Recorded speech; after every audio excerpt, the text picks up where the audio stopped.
Listen up, everyone. Important warning for this episode. As I've emphasized before, you should never do breathing exercises in water or before training in water. So you should not use the Wim Hof method without proper supervision, A, and B, never do it preceding training in water or in water. Shallow water blackouts can be fatal, and I've seen some very, very scary accidents in the past, including a very close friend who recently remained unconscious underwater at a public pool for almost 4 minutes and remained unconscious for 20 minutes. He has a small son, could have died in the process. Do not make that mistake. With all that said, please enjoy. So I'm recording. Could you just tell me maybe what you had for breakfast? Yeah, nothing. I had nothing for breakfast. I never eat breakfast. Okay. Only just once a day. All right. We're going to talk about that for sure. Let me just pause this. Optimal minimal. At this altitude, I can run flat out for a half mile before my hands start shaking. Can I ask you a personal question? Now would seem an appropriate time. What if I did the opposite? I'm a cybernetic organism, living tissue over a metal endoskeleton.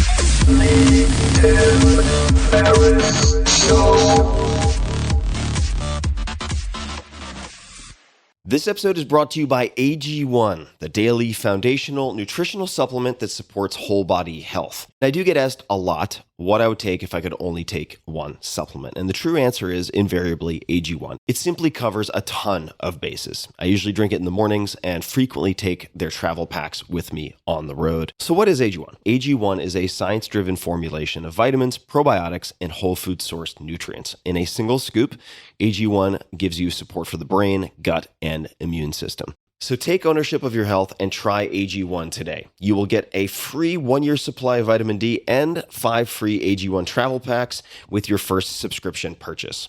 So learn more, check it out. Go to drinkag1.com/Tim. That's drinkag1, the number 1, drinkag1.com/Tim.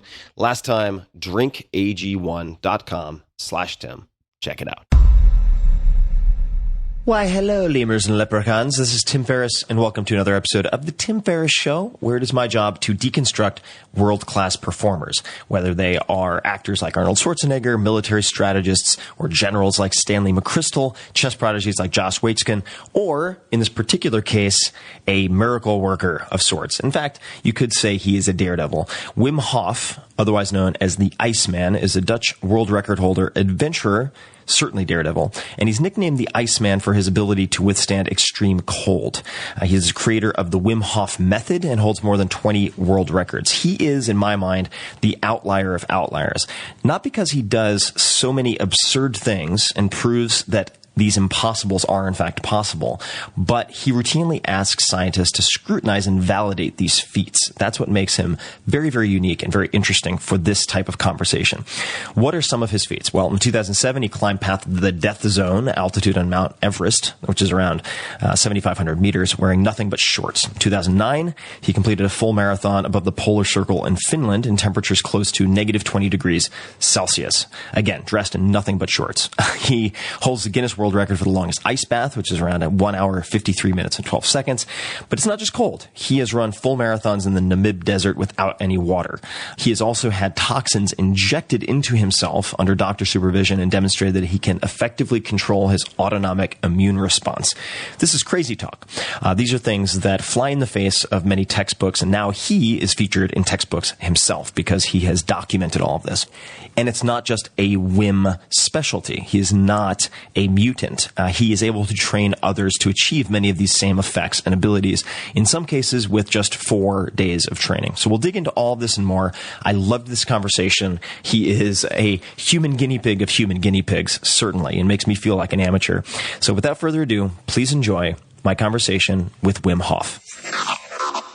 Welcome to the show, Wim. I'm so pleased to have you. Great. Thank you for welcoming me this way. Thank you very much. I've been a fan for quite a few years because we have, as we mentioned before we started recording, a mutual friend in Ray Cronise, and he was in my second book. So I looked very closely at cold exposure, and of course, you, the Iceman, came up over and over again. So it's really nice to finally chat with you.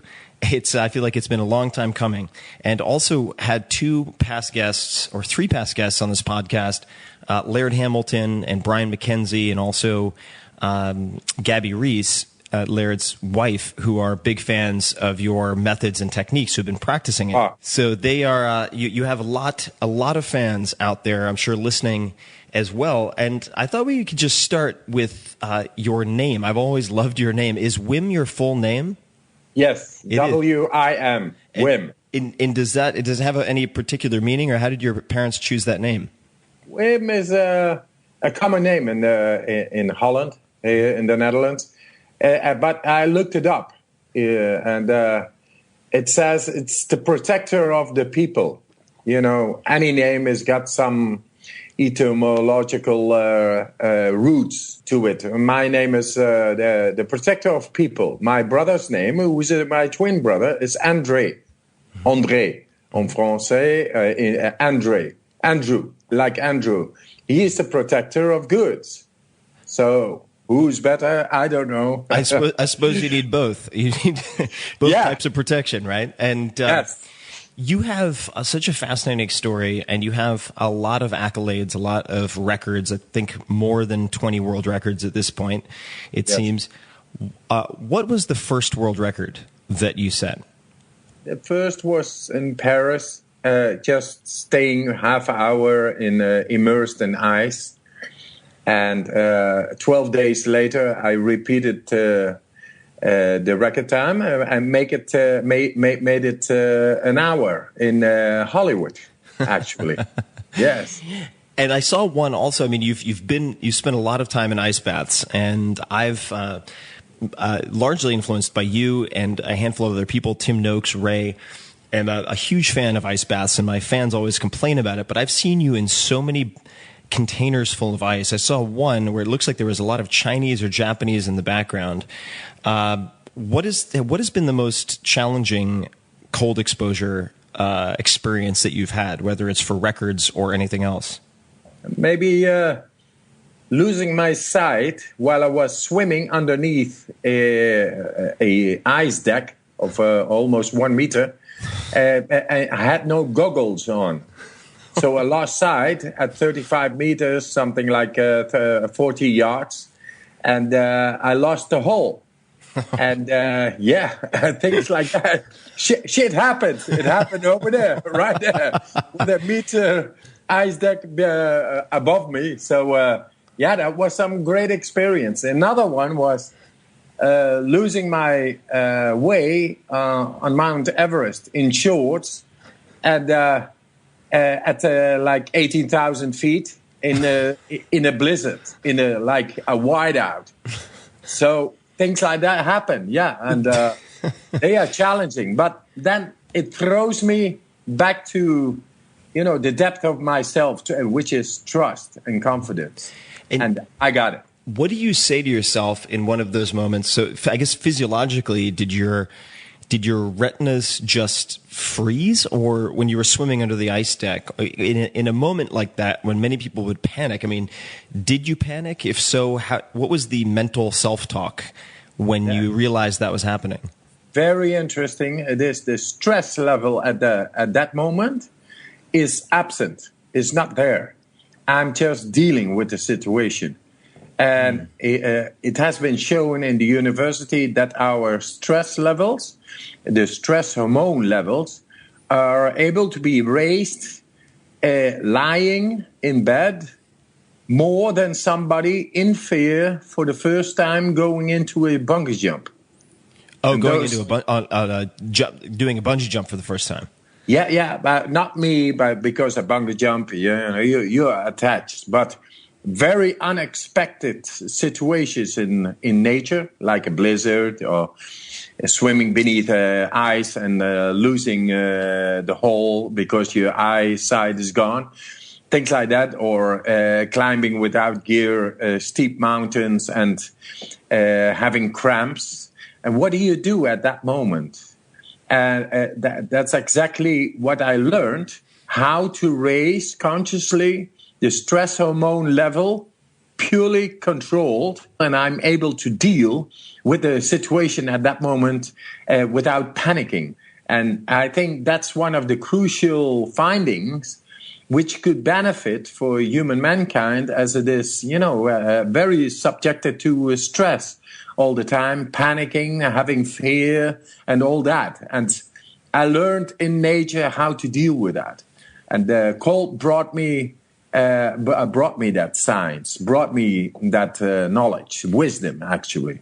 And the raising of stress hormones, so controlling something that has long been thought to be part of the autonomous nervous system, something that you have no control over, right? And we'll get to the breathing, because breathing is very interesting since it's both autonomous, but you can consciously control it and practice different methods. I think it was certainly in the Vice documentary that recently came out, which I recommend to everyone, and I'll link to in the show notes. But was it in 2011 that you were injected with some type of virus or bacteria to see if you could control the immune response? That was at the Dutch, I'm going to mispronounce this, the Radboud University? Exactly. Radboud University in Holland, and intensive care nuclear science. I underwent an experiment.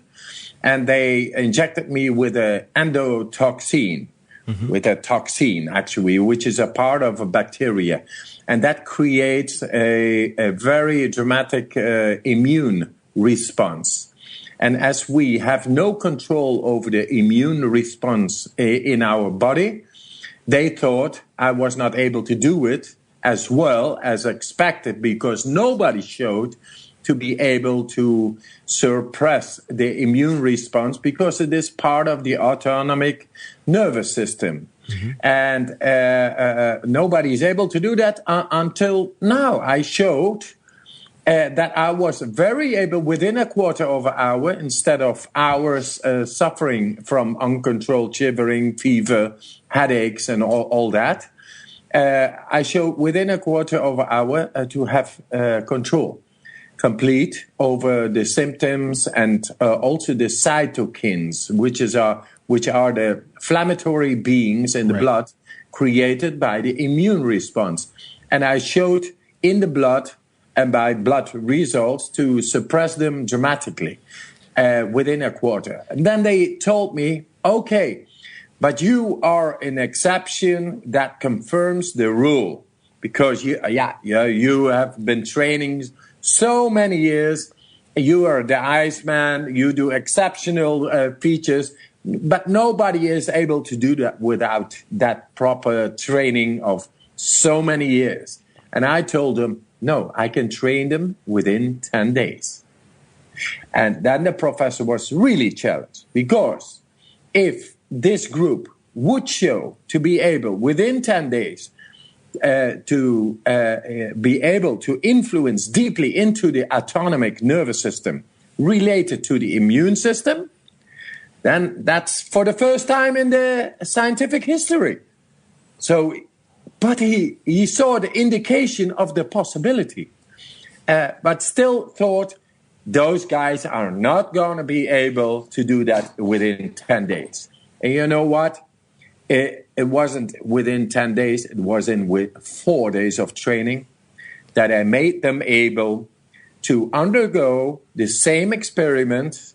That means the injection of the endotoxin, and have them within a quarter of an hour completely control over their immune system related to the autonomic nervous system. So they showed a 100% score of everybody to be able within a couple of days to go to tap into the autonomic nervous system related to the immune system. And and the training, prior to it, we had our beers, in the evening, and a lot of music, and very relaxed. And their mindset, I said, hey guys, probably you guys are the new gladiators.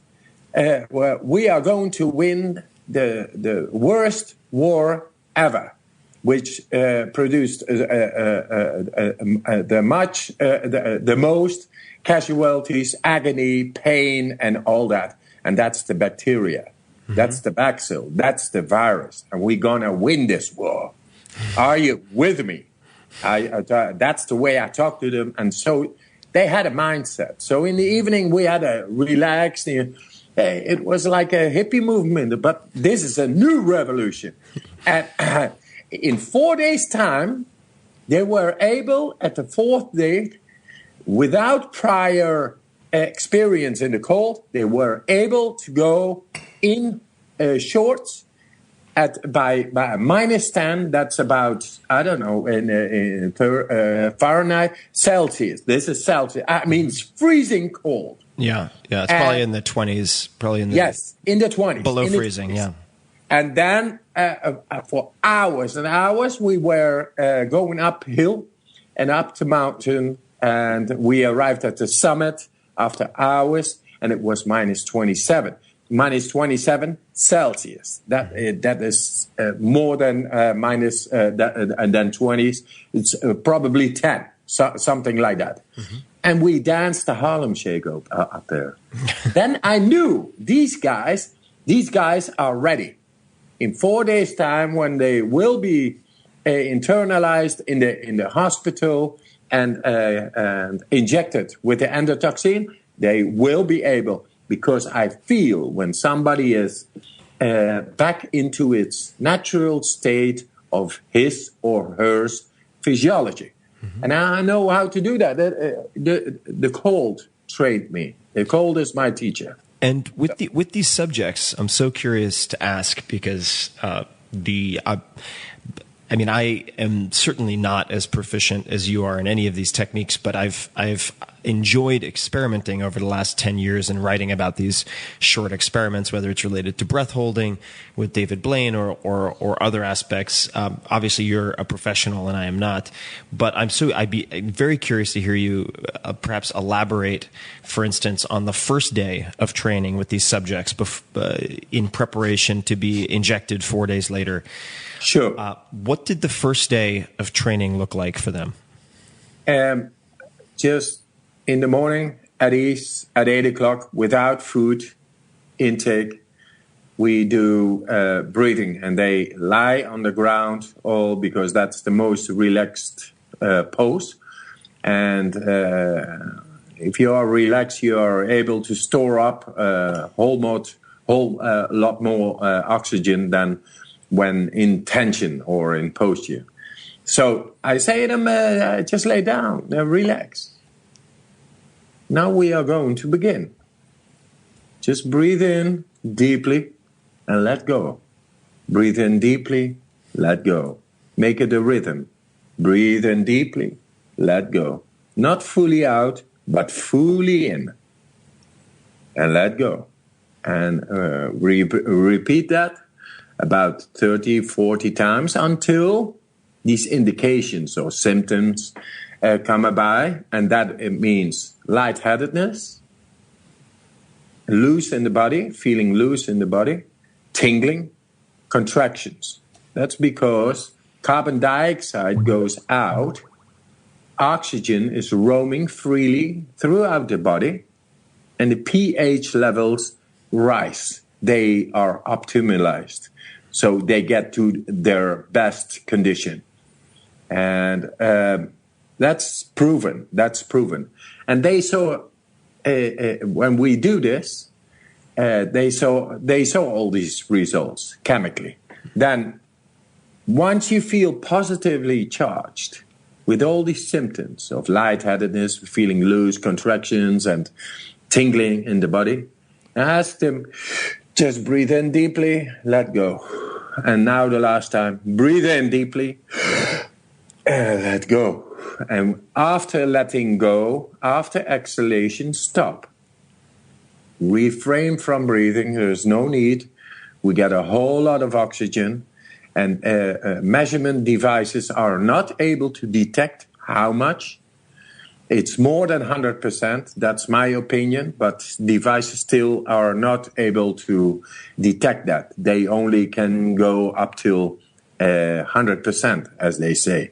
But the 100%, the body is able to store up more oxygen than measurement devices of now are able to measure. Mm-hmm. So then after 1.5 minutes, then you see that the measurement device shows 100%. And then it goes dramatically down afterwards. And you're using a pulse oximeter, like something that you clip on your finger? Mm-hmm. Yes. Pulse exam. So you need a heartbeat. You have a heartbeat, and you have the saturation of the oxygen inside the blood. So the amount of oxygen. So after 1.5 minutes, you see with everybody that the saturation of the blood is going down. People with COPD, that's lung diseases and all that, they suffer from real severe COPD when they have 85. We go to 90, to 80, 70, 60, 50. People die at 50 and 40% saturation in the blood. We go past. We go even to 30, and then the measurement device, the oximeter, shuts down. It is not measuring anymore, but we even go past that one. Now, why don't the subjects pass out at this point? They don't pass out because they are alkaline. I see. The pH degrees are really perfect at that moment. And instead of a person who is dying, he is very acidic. Mm-hmm. So that's the difference. So because we are so alkaline, people maybe sometimes are able to pass out, but just 2 seconds or 3 seconds because they are out of their conditioned control. Mm-hmm. But after exercising, they have regain not only control in those moments and those situations. They win a new part in the brain. They get very deep in the brain, and it's all new terrain. It's like a baby. A baby has no problem with her legs, but there are no motorical neurons to the legs yet established. So we are going into different parts of the brain where the guy or the girl never has been. Right. So it's logic that people are able to pass out, but nothing happens because they are alkaline. Mm-hmm. So they just wake up, and almost always, they wake up very happy. And it's like a drug experience. Mm-hmm. So, but that's besides of the real effect I'm trying to, which we showed scientifically, is to be able to tap into the immune system in all the layers. Those are 3 layers. And normally we are not able to get into the second and the third layer. And I say now, we have found a key to the second and the third layer. That means the non-specific immune system and the specific adaptive immune system. And that makes us looking to disease completely different because our ability is so much more. And we have been publishing, people in Boston, they published it throughout America on the universities, chapter 22 on biology now. And it tells that we have tapped into the autonomic nervous system, into the innate immune system, which was up till now not possible. And we did it 100% with a group of 9 people, showing that they were very able to do it, all of them within a quarter of an hour, and have spectacular results.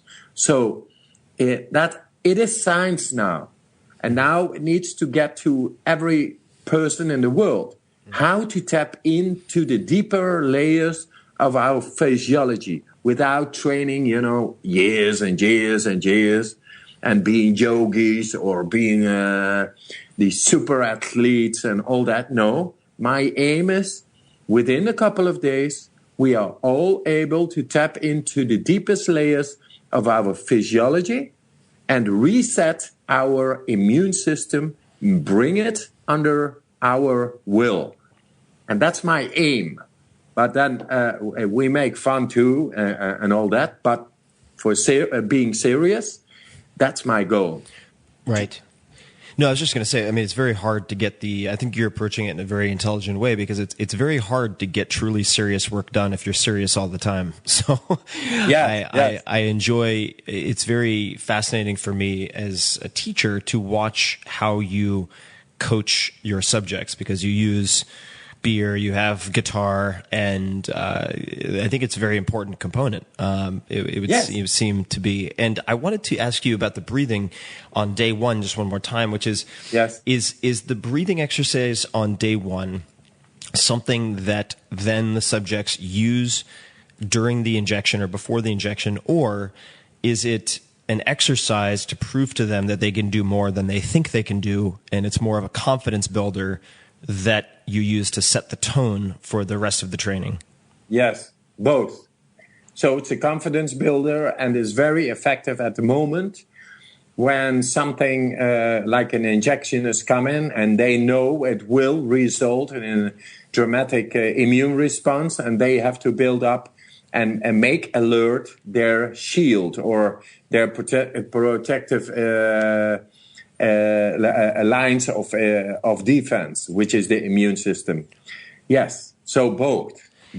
And is this something that you can do after the fact? So, for instance, at this point with your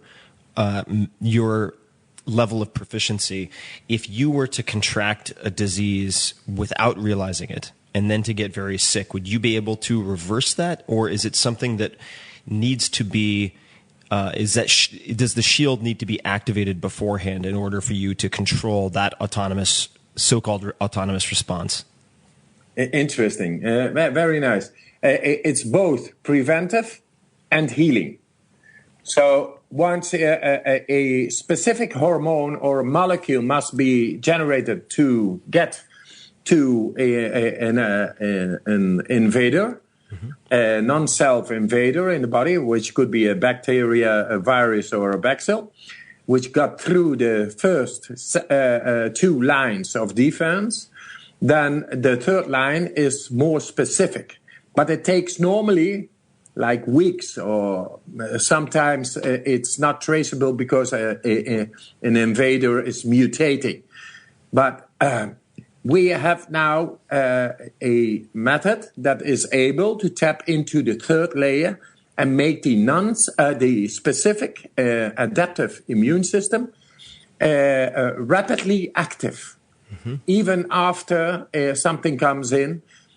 So it's both preventive, but it is also when you feel you become sick, so an invader has gotten in, then you are still very able to restore the balance within. Got it. Yes. And if we're looking at the explanation that the scientists have at this point for your ability and your subject's ability to protect themselves or shield themselves, it seemed like one hypothesis was you being able to increase, I think, noradrenaline or norepinephrine levels in the body. Yes. Yes. Do you agree with that, or do you think there are other? Do you have other theories? I do. I'd love to hear. It's like if you have HIV, and then the immune system is still looking for answers up till a moment that it is not able to specify anymore what's going on, and then we get AIDS. That means that all the defense systems are shut down. Now, we have shown by norepinephrine and adrenaline, that we can suppress the inflammation. That means the inflammatory bodies and creating an immune response, and we suppressed it. That would be like shutting down the immune system. That makes us, following the scientific logic, that makes us more vulnerable. No, what we do, and they still got to find out, but I just use my natural logic, and you can read upon in the papers, that we have found a way to awaken the third line, which normally takes weeks or months to find a specific hormone or molecule, which then is going for the target cell to go on the membrane and to kill the cell. So that's interesting. It's almost like internal drug development. You're trying to find the lock that the key that fits the proper lock, but you're doing it internally. And yes. That normally takes a very long time biologically to conclude with, but you're accelerating that process. Exactly, and then these hormones are not needed anymore because the specific hormone, molecule gets on the cell membrane, and then all this like fire people, which is noradrenaline, gets throughout the system, and the epinephrine as well, and they suppress the inflammation, the action, and but that is only possible when the target is already annihilated, when the target has a specific molecule on it because of the third line of defense. Right. And that's what we found. We found a way. And it's also Dr. Kevin Tracy from Manhasset, New York, who tells that. He's an authority in the biochemistry.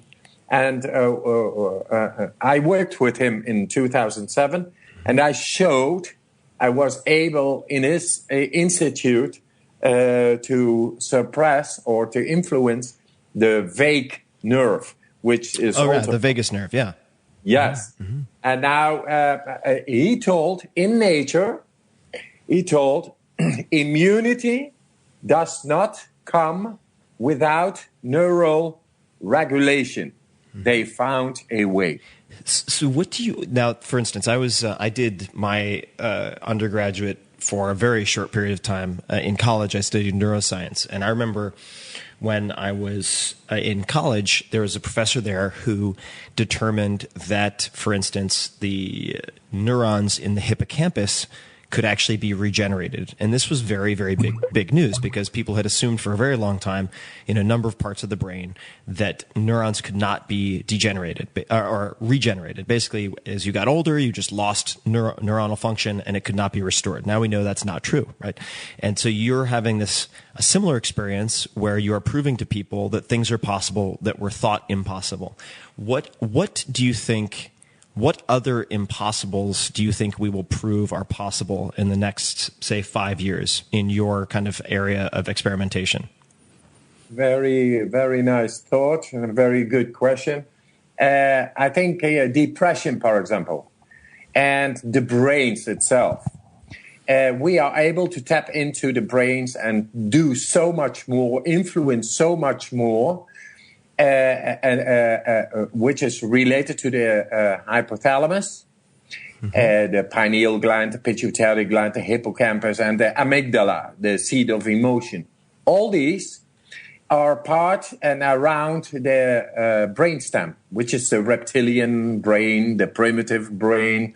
And because of our comfort way of living and behavior, this part doesn't get enough stimulation. Right, we're untrained. Yes, it doesn't get the stimulation nor oxygen. So there is a certain kind of deregulating pH level going on. It's just a lack of oxygen. There is no action, no stimulation. So in time, it begins to malfunction, and that's that's actually sort of a logic. So we suffer from a whole lot, for example, of depression in the Western world because we go too much into the neocortex, the superficial brain, the new brain, and we have to do all kinds of things and deadlines and worries, and we cannot stop it, and it consumes all the energy. What I do and learn is to go into the brainstem again. The simplicity of our reptilian brain, the primitive brain, the brainstem, which is related to all these beautiful glands over there, which is the pineal gland, the pituitary gland, and the controller of us, which is the hypothalamus. Right. And the seat of emotion itself, which is the amygdala.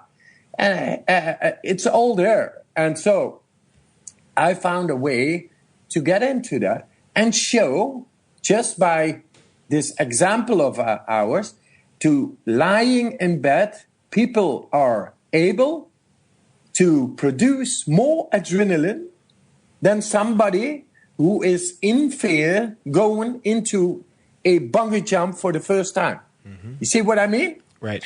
That means fear, emotion, uncontrollable emotions and fear.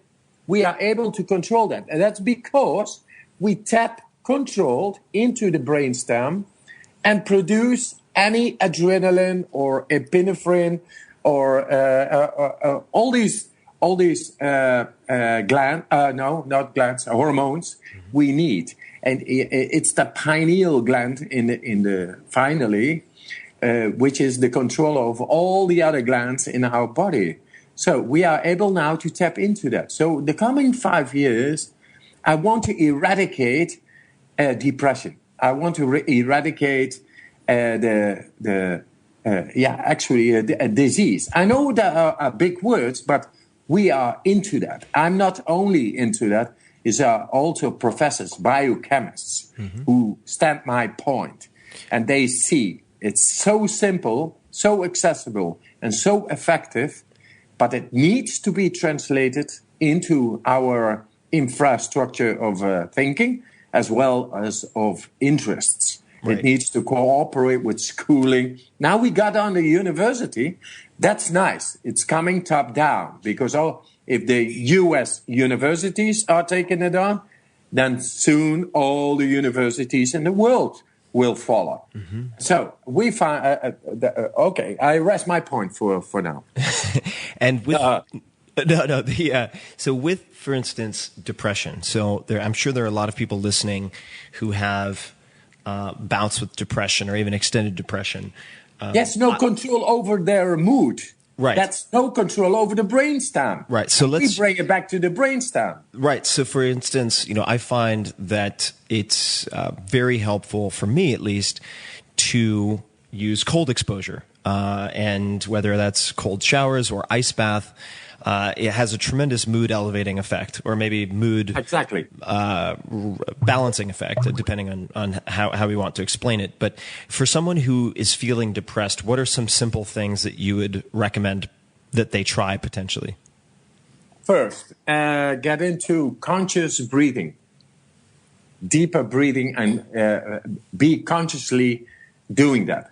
It showed in the university that I was able about consciousness, just by thinking that I was going into an experiment.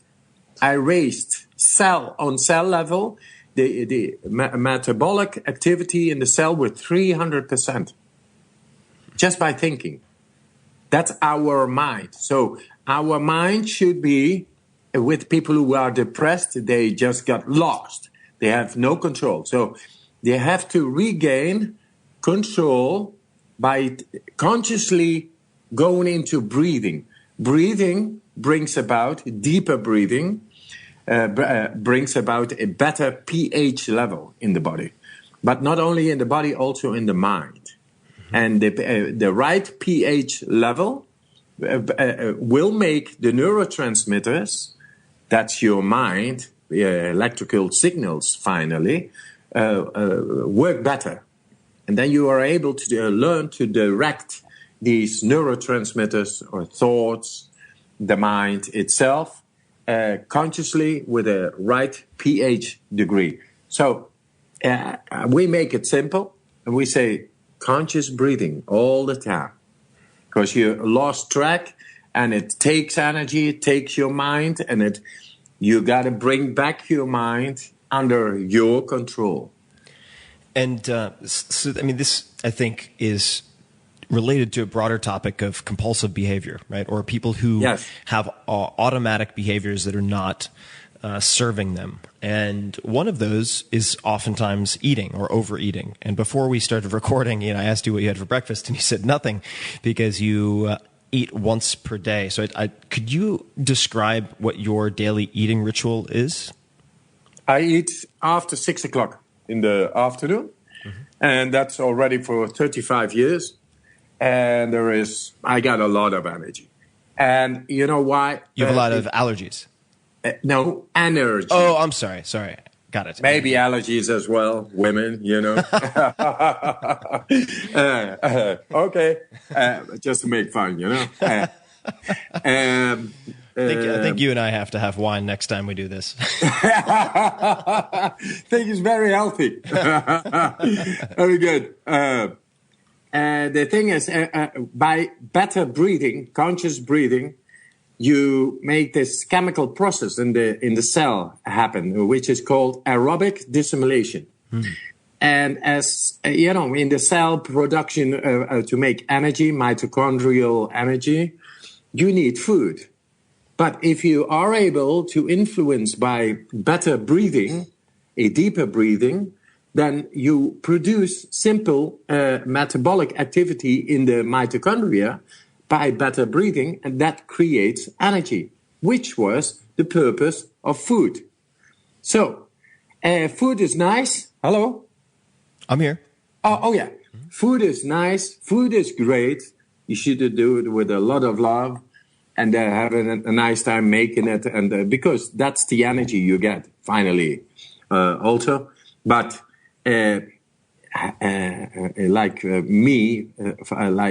it's a sort of a fast, but I feel the senses really are going to be much more effective, and the cell activity is going to be much more effective, and it is using all the food. And you can eat after 6 o'clock. I can eat what I want.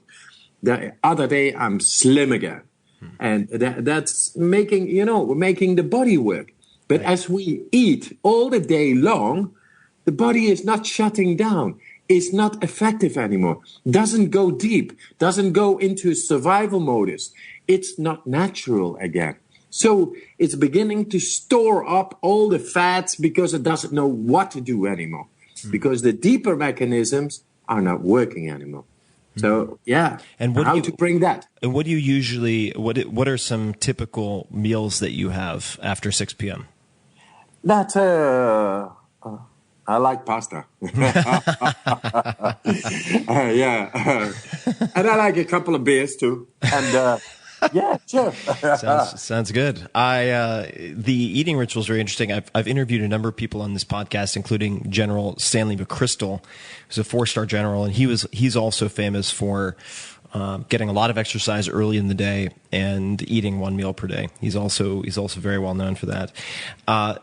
You described the breathing exercise, or some of the breathing exercises that you do. Does the type of breathing that you do have anything?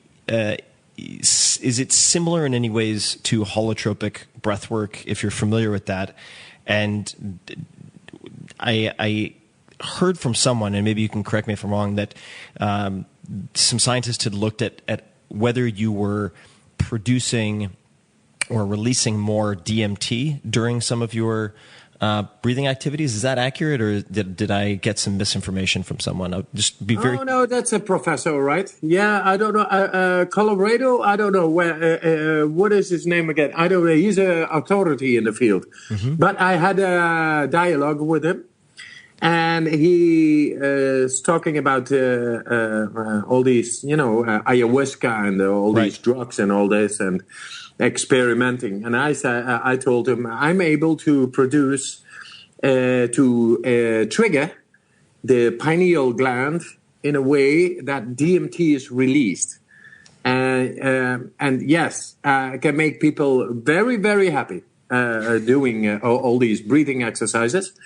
That's true, but the purpose of DMT actually is to work out the subconscious while dreaming in the rapid eye movement sleep. And the other one is when you die, then DMT is released as well, as to make it more, happy going after. Have a nice time, go to the other side, something like that. So there is a natural purpose for DMT, but I'm very able to trigger that creates DMT. And I told him, and I told him also, it's not only about the DMT, which is very nice. It's a nice drug and all that. But the better part of it is if we are able to trigger the pineal gland, which is related directly to the hypothalamus and the pituitary gland. If we are able to trigger that one and to decalcify because of our comfort way of living this pineal gland, then this gland is able to direct all the other glands. It's the only gland that is directing all the other glands, and we can neurally connect with it, with our neocortex is what we do. And it shows then that we are able to prevent from disease or bacteria coming in because we are able to activate it much more directly.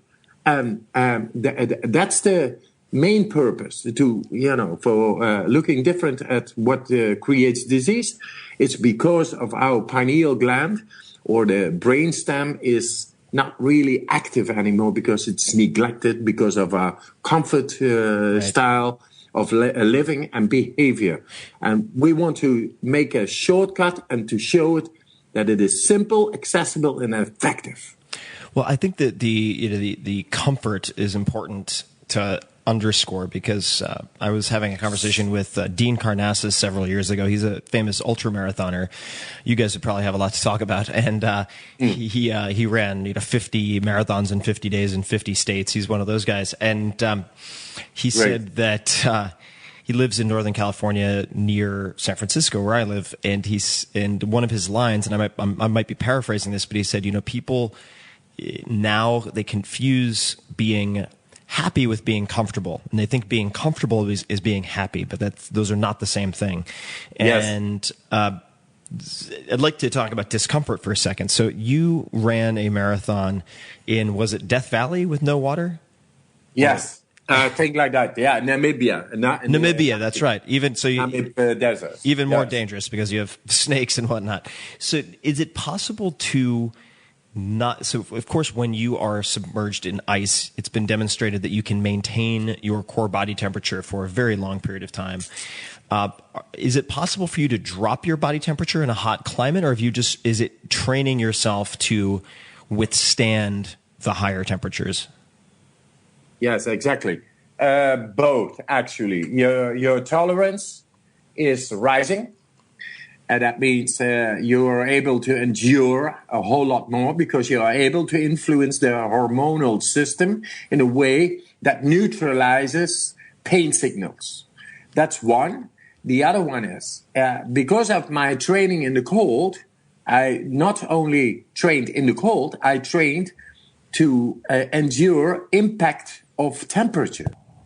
Mm-hmm. And those are receptors of ours, which I have trained. And then because of that, which is controlled by the hypothalamus, is the thermoregulator of our body. Mm-hmm. And because I trained in the cold, I trained the thermoregulation of the body. Then without training a meter of running, and then not drinking a full marathon in the Namib desert, in the heat, without prior training or ever been there before, I was very able to do that because this thermoregulative mechanism, the hypothalamus, I had trained in the cold, which is the temperature impact. So I learned to deal with the temperature. And you know what? And not only the temperature, which is cold and heat, but also deprivation of oxygen. That means going up Mount Everest in shorts. That means there's a very cold out there.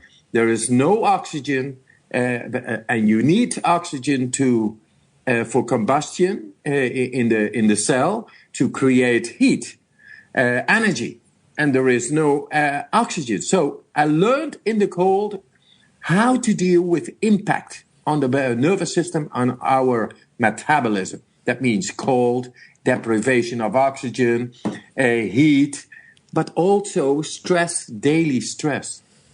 So the secret of our comfort, as you say, and the people they are confusing, like paraphrasing this great guy of Northern California, who is telling the truth. We are confused. We don't know anymore what real comfort is. Real comfort is the power to regulate all the impact existent in life. And that means disease, which is impact on our body, heat, cold, deprivation of oxygen, stress in general, any stress. And we are able to control that a whole lot more. And that brings about the real comfort.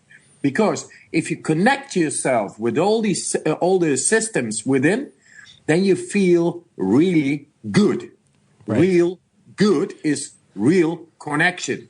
And that's something that's why all these outdoor freaks and idiots and etc. like myself are doing this, because we just feel good about it.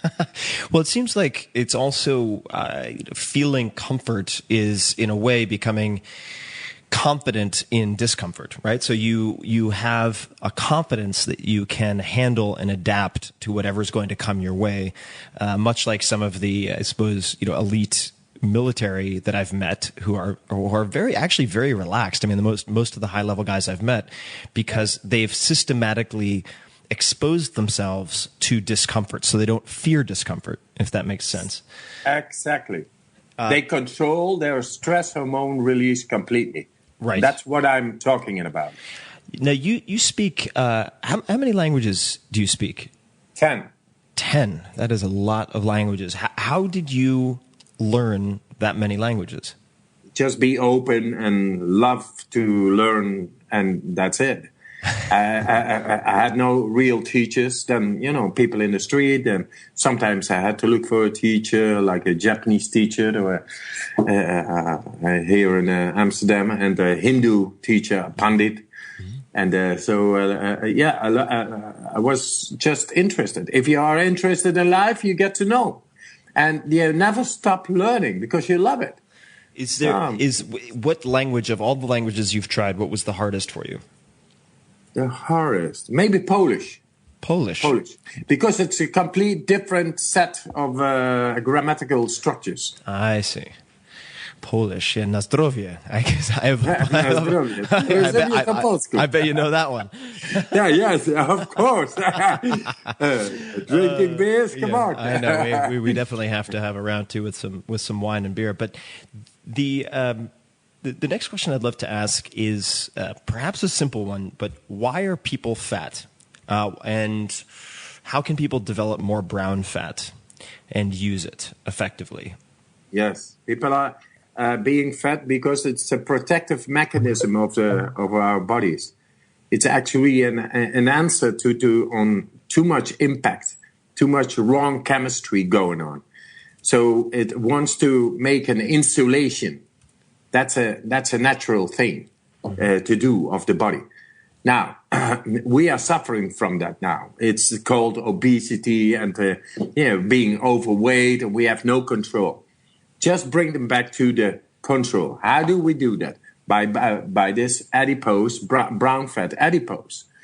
Because they have mostly of those people have also an absence of brown fat. Because they have no stimulation anymore for a longer time. And then this insulation reflex is beginning to build up. But actually it is telling, hey, guy, I'm trying to do my best for you, but you are not doing anything in return. And as long as you're not triggering or stimulating the adipose, the brown fat, then it succumbs, it goes away, and then it is not able to divert white fat into energy anymore. Right. So it's gone. With people with obesity, they have no brown fat anymore. Mm-hmm. So there is a logic explanation to it, and I know it.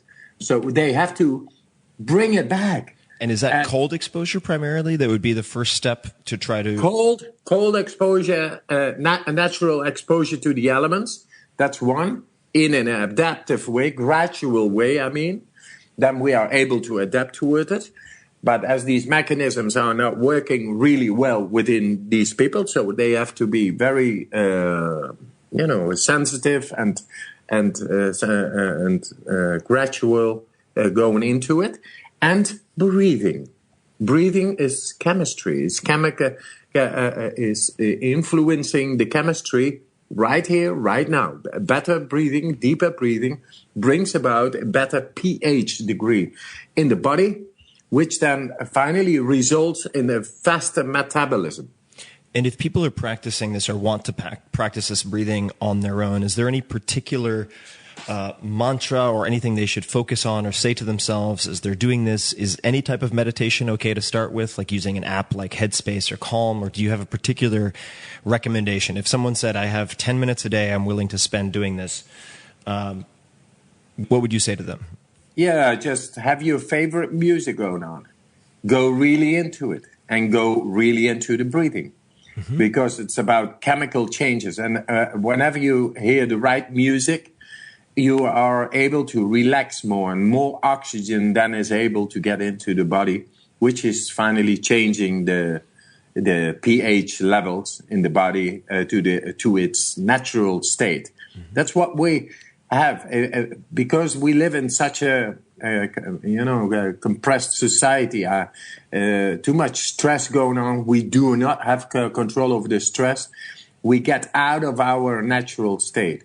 So within 10 minutes, we are, I say within 4 minutes, just do this breathing exercise, which I teach people, and do push-ups.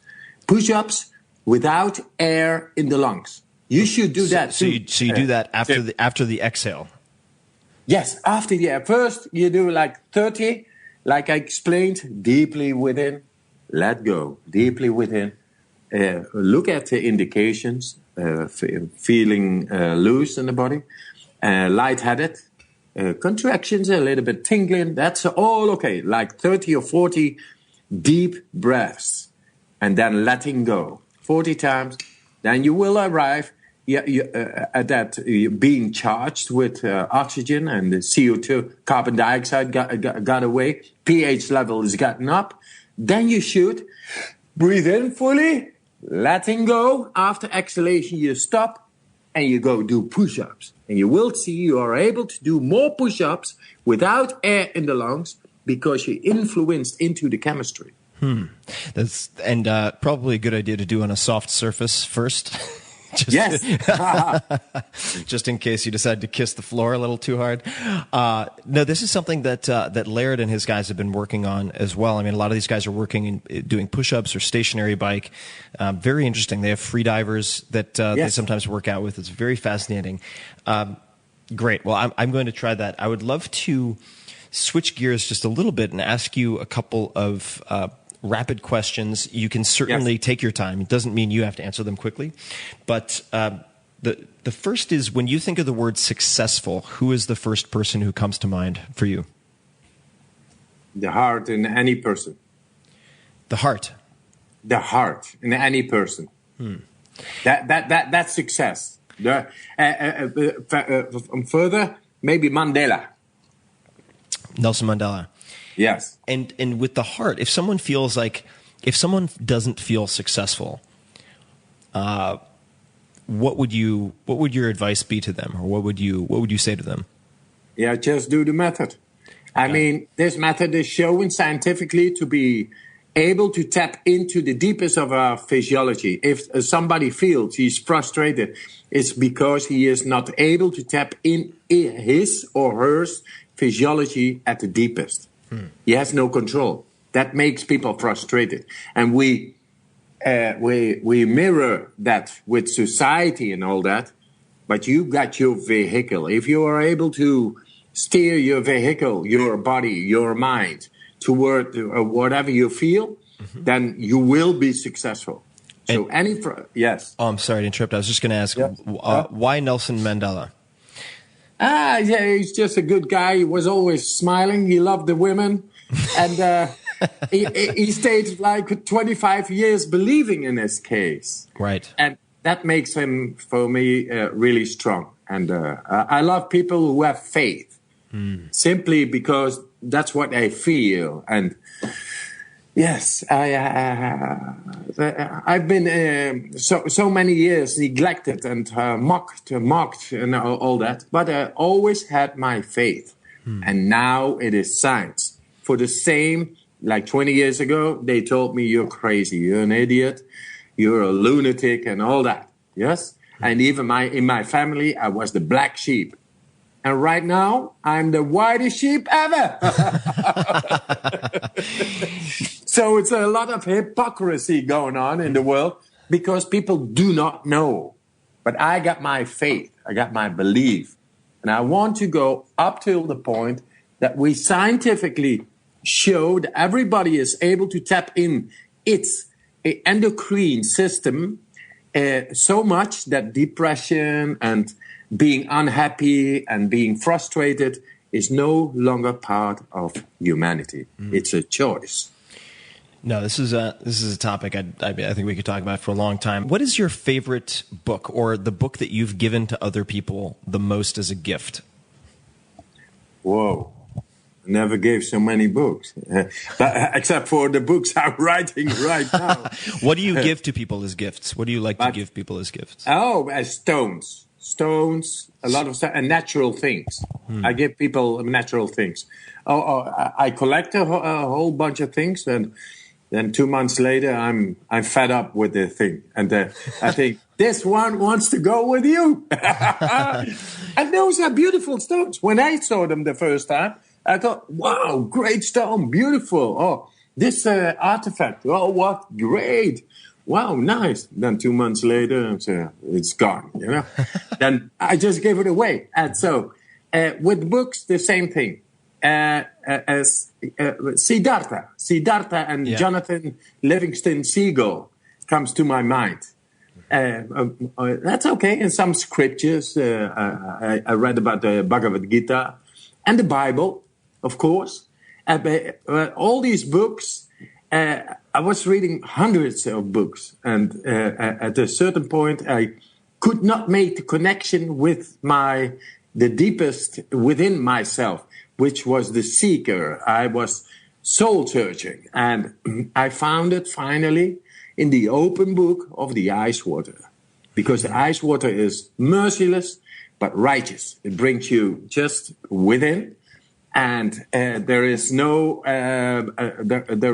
chit chatting around that. There is no philosophy. You just do it right or you do it wrong. Now, you've had, of course, some very challenging times, perhaps more so than many people I've spoken with. You had a very tragic premature death with your wife. In the case of your wife, what do you do to overcome those dark periods? Yes, very good, very interesting, very real and deep going. Losing the person you love. I have 4 children with her. They work with me right now. They are like 33 years old, the oldest one. And then 2 daughters and another son. And they all work with me right now. Oh, actually, one is working right now at the Dutch embassy in Washington, D.C. in America. But the rest is working with me all the time. So losing the love of your life, how deep can you go? And being teared apart. That was what I was experiencing at the time. But then I was the only person who was I was alone, and I had to raise 4 kids alone, and they were like 7 years old, 8 years, 9 years, and 11 years, and I had to raise them alone. So I received so much love of my kids, and I did my training. And as I told you, the brainstem is also the area of the seat of emotion. which is the amygdala. And because of this training in the cold, I could control, silence myself, and go on, and always find the energy to go on and to be a father, happy and exercising and practical and with my kids. And they gave me a lot of love, but the thing about grief and the emotion is you have to go deep, because emotion is going deep. And as we live in the comfort zone, we have no control mostly over emotion. And I tell you, there is a way to control the seat of emotion, which is the amygdala, connected to the in the area of the brainstem. So I think this, my experience tells me discipline and believing within. There is a way to silence grieved, broken hearts, grief and hurt emotions. Yes, it's the way I did it. And it's really been fascinating for me to observe a number of people. I won't mention some of the other names, but who have used specifically exposure to the cold to, I suppose, the purity of that cold and the attention that requires, the sort of purity of attention that it requires to overcome very dark periods, or to act as a very strong component for passing through those difficult periods. It's a very fascinating pattern that I've observed in a number of my friends. I recognize it. What is your morning? The first 60 minutes of your day look like? When do you wake up? What do you do in those first 60 minutes if you have complete control over that morning? First, I begin to consciously breathe. When you wake up? Yes. And life is all about vital force created by oxygen. It's for free and it's there. And I say it's God itself. Like pneuma. The vital force, pranayama, the chi, the prana, it's all different names of God. They tell all the belief systems tell that's the vital force of any, of life itself. Mm. So that's a very natural way I begin. Just breathe. Still laying in bed. Yeah, still laying in bed. And then doing the exercise, which I explained prior in this interview, is very nice, because you are still very relaxed and the body is without tension. Mm. So you then are able to go tap deeply into the system. And how long will you do that in bed typically? Yes, stay a half hour, something like that, before going into action. Could be an hour, because it's never boring. Yeah, it really is. What would you say to someone who says, actually, I find it really boring? I'm not saying that I feel that way, but if someone felt boring, what would you advise them, or what would you tell them? It's once again the same thing as this Californian great guy. Dean Karnazes. Yeah, Dean Karnazes. They don't know what comfort is all about. Mm-hmm. So going deep, just by breathing into the depth of our physiology, is like gaining the aim of all those people going into outdoor or taking drugs or doing extremes or going for a rush. Now you are able to learn to control the depth of your physiology by just breathing properly and going into that system. And boring is something if you are doing things repetitiously, but not breaking through the conditioning. Right. And I learn people to go through the conditioning. Right. So if you have to be conscious about the activity. You can't be daydreaming. Well, it seems you just have to be attentive to your breathing when you're doing something like this. Yes. Just go into it. It's like Vipassana meditation. Mm-hmm. That's what they do. They sit and they just listen and focus on breathing. That's all. at what they do. And they get into a deeper layer of their brain because they are not giving their focus to something else than just mere breathing. It is so simple, but so effective. I'll try that tomorrow morning. So let's say you do that for a half hour. Then what do you do for the next half hour? Nowadays, I do a lot. I'm doing a lot of workshops, lectures, and I'm into science. But yeah, in between, I do exercising. I like exercising. What type of exercise do you? If you had to choose one type of exercise or two types of exercise for yourself, what would you choose? Strength and flexibility. What would you do for both of those? Strength, for example, stay on two arms, say 4 minutes. Like a plank or just different types of poses on two arms? Yeah, with one hand or two, a plank, or handstands, or pull-ups, push-ups, of course. Those are, power exercises, or stand in a horse stance for an hour. That is sometimes just to... with stones in my hands, and I make all kinds of kung fu like movements. Just make them up, but to better my the acidic processes in my body. So I go deeply into the horse stance and breathe in a way that the acid is not developing in the body.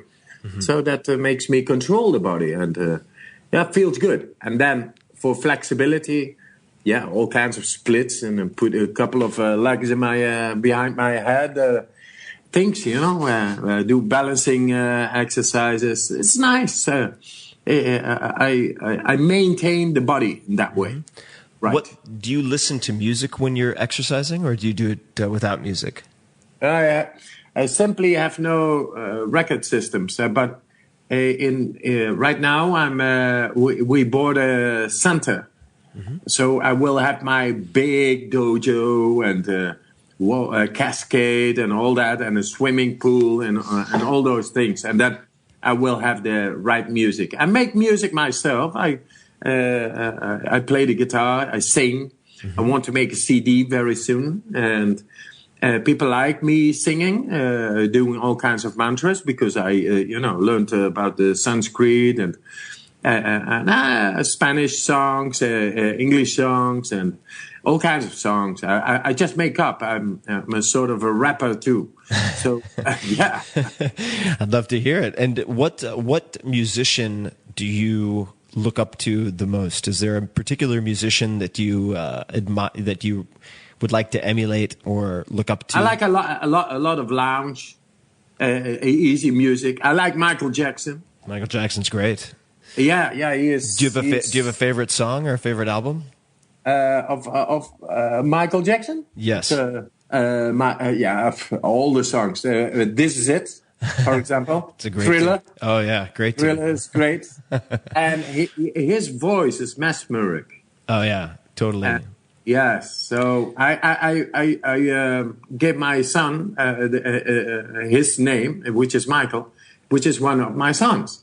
So things like that, but also Pink Floyd, also Gypsy Kings, flamenco, flamenco, and all the good music. And there's a lot of good music going on, and yes. Well, I can't wait to visit the center. Is that going to be in Holland? Yes. Okay. It's for now. It's in Holland. I was looking to make a center in near San Francisco as well. I got some very good friends over there. You should come out. Maybe we'll do a workshop, and I could introduce you to. I'll invite Dean as well. You could meet Dean. Yes. He's a great guy. He's a great guy. Yeah. He would love. He would love to meet you, I'm sure. Just a few more questions. I want to be obviously respectful of your time. What purchase in the last 6 months or a year of less than $100, so something you bought for less than $100, has most positively impacted your life? Stones. Stones. I love Always these stones. I want to talk about stones. So how do you find these stones, and what makes you pick one? Do you have any favorites? I always take stones out. Whatever touches meets the eye. I take them from the mountains I climbed. But I also like these, amethysts and opals and all kinds of, beautiful stones with beautiful colors. I like them. But I always take stones from I just found a big fossil in the Spanish Pyrenees. Big means like 2-3 kilos. It's a big fossil, yeah. Yeah, a fossil, and I couldn't get it down because I was there with a group. I had no backpack. I had to carry the ropes because we were doing canyoning and all that.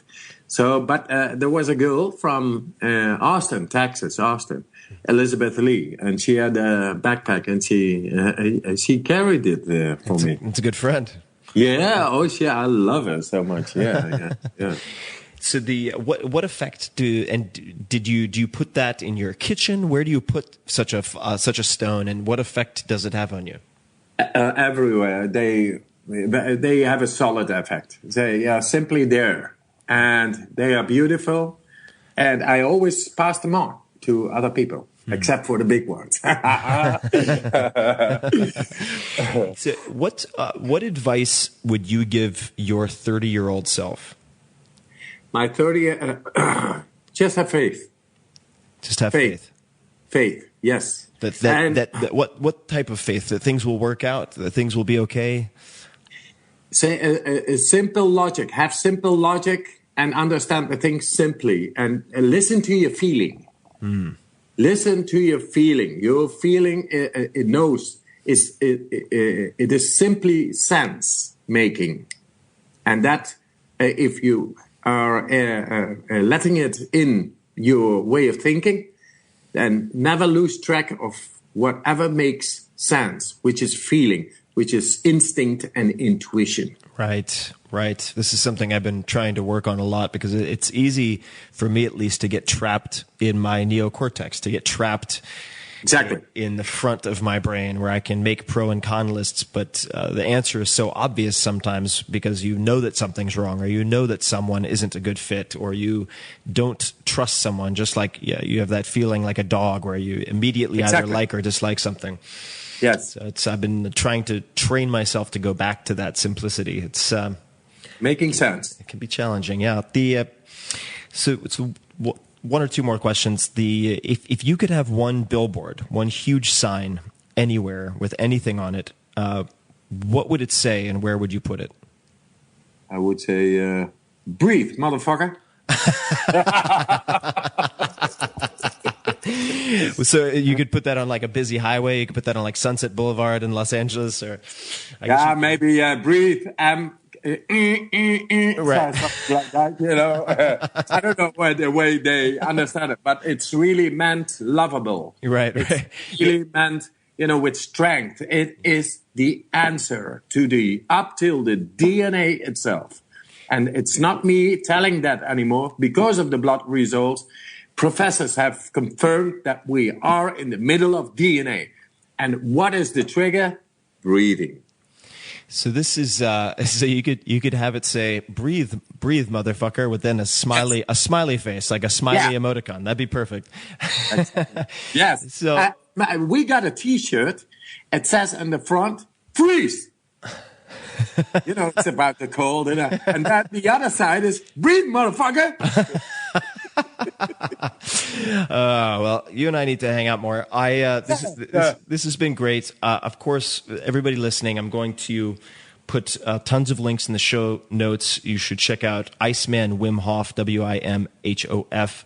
Definitely check out Wim Hof Method, and I'll link to that in the show notes, which is a 10-week online video course, which a bunch of people whose names you would know are using right now. It's very, very interesting. And there are a bunch of documentaries and links to the textbooks I will include as well.